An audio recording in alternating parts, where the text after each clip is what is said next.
Yang mana kita akan mulakan dengan perkembangan yang baru saja kami terima. Kerajaan beri jaminan pelaksanaan umur kelayakan pengundi 18 tahun sedang diusahakan agar ia dapat dilaksanakan dalam tempoh terdekat. Menurut Menteri di Jabatan Perdana Menteri, Parlimen dan Undang-Undang Datuk Seri Taqiyuddin Hassan, perkara itu telah dibincangkan dan disahkan dalam mesyuarat Kabinet pada 18 April. Baik untuk membincangkan mengenai kenyataan terbaru kerajaan untuk mempercepatkan pelaksanaan undi 18 dalam masa terdekat ini, bersama saya di talian Skype adalah Tarma Pillai yang merupakan pengasas bersama undi 18. Selamat pagi Tarma. Selamat pagi. Tarma, pertama sekali kita nak lihat kenyataan terbaru daripada kerajaan ini untuk mempercepatkan undi 18. Adakah ia mencukupi atau perlu ada tarikh khusus dalam pelaksanaan undi 18? Kerana kita tahu sedia maklum telah banyak kali tarikh pelaksanaannya dipinda dan juga kita lihat ia tidak konsisten.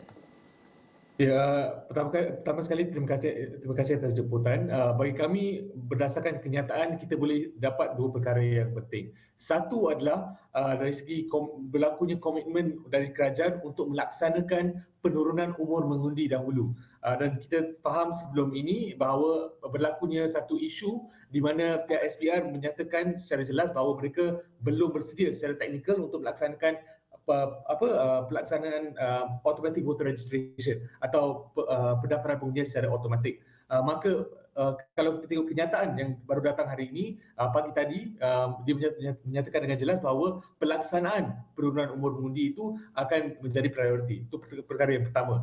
Tapi yang kedua, seperti yang Tuan katakan, tak ada tarikh yang khusus, hanya ada jaminan atau hanya ada komitmen bahawa ia akan berlaku dalam jangka masa yang terdekat. Dan kita tahu bahawa terdekat itu subjektif. Kan bagi saya terdekat itu seminggu. Kan mungkin untuk orang lain mungkin setahun. Kan maka saya berharap kita memang perlukanlah satu penjelasan atau satu clarity tentang apakah jangka masa yang secara jelas dari segi pelaksanaannya.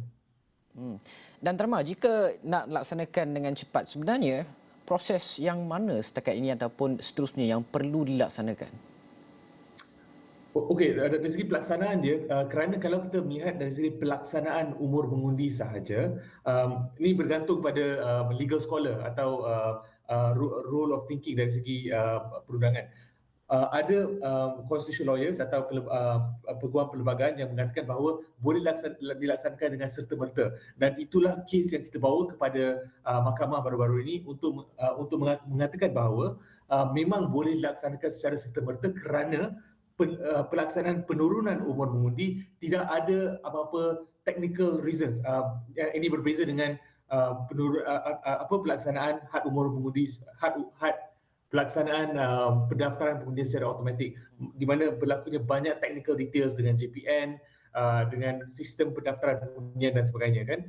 Dan untuk pelaksanaan penurunan umur mengundi pula, dia tidak ada apa-apa kekangan secara teknikal. Dan tapi ada juga yang mengatakan bahawa perlu berlakunya satu pindaan perlembagaan untuk mengasingkan kedua-dua perkara ini. Dan apa-apa pun, kuasa sekarang ada pada eksekutif. Kerana apa? Kerana di dalam situasi darurat di mana tiada parlimen, di mana tiada avenue lain untuk kita pastikan bahawa apa-apa isu, kalau katakan kita nak pisahkan, perlukan pindaan perlembagaan, atau katakan kita perlukan cara lain, hakikatnya kuasa ada penuh pada pihak kerajaan, pihak eksekutif untuk melaksanakannya, mungkin menggunakan ordinan darurat, mungkin menggunakan cara-cara lain yang ada pada eksekutif sekarang.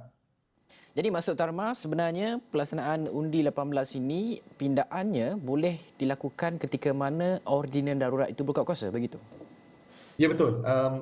Jadi tiada masalah dari segi pelaksanaannya. Malah kalau ada apa-apa kekangan, sepatutnya lah kalau kita ikut sistem yang biasa adalah kita bawa kepada parlimen dan parlimen akan tolong ubah kalau ada apa-apa kekangan dari segi perundangan. Tapi di mana ordinan darurat berlaku, dikira perlembagaan is suspended atau perlembagaan tidak berkuat kuasa, dan ordinan darurat yang merupakan punca kuasa utama perundangan negara sekarang. Maka pihak eksekutif yang memegang tampuk pemerintahan di dalam situasi darurat mempunyai kuasa penuh.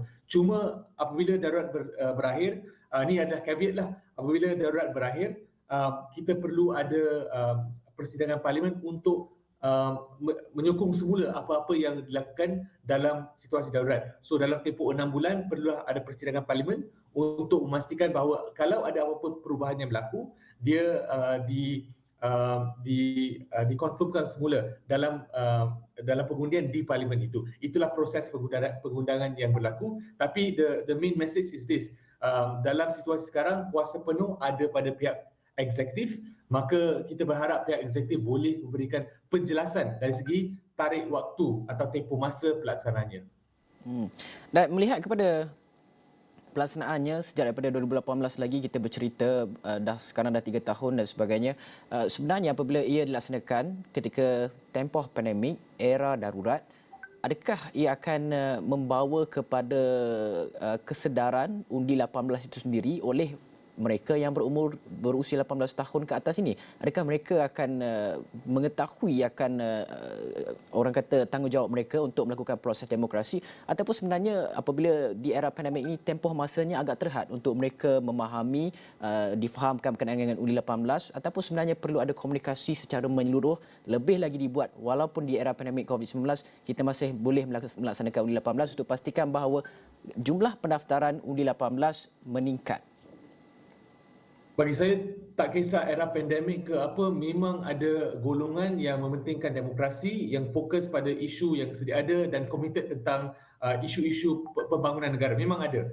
Dan memang ada golongan yang tidak kisah, yang tidak indah. Kan macam sekarang pun kalau kita tengok golongan yang lebih tua, ada dalam 4 juta lebih yang belum berdaftar dari segi pengundiannya. Kan, so bagi saya kalau kita nak cakap majoriti atas semua, saya tak berani nak cakap. Cuma dari segi soalan yang ditanya, kalau kita tengok dari segi era pandemik ini, pertama sekali saya berasakan bahawa anak muda memang ingin melibatkan diri dalam proses demokrasi negara. Kerana ini bukanlah satu perkara yang dibuat secara serta-merta, bukanlah satu perkara yang dibuat secara terburu-buru. Kita dah prep secara selama hampir 3 tahun dah. Kita dah sedia dan perkara ini dah memang dibincangkan dengan rakyat dan diberitahu dari zaman Kerajaan Pakatan Harapan lagi. Kan, maka ramai anak muda dan terutamanya guru-guru, pensyarah-pensyarah dan juga banyak institusi pendidikan semakin bersedia ke arah perkara tersebut. Kedua adalah pandemik ini memaksa kita semua untuk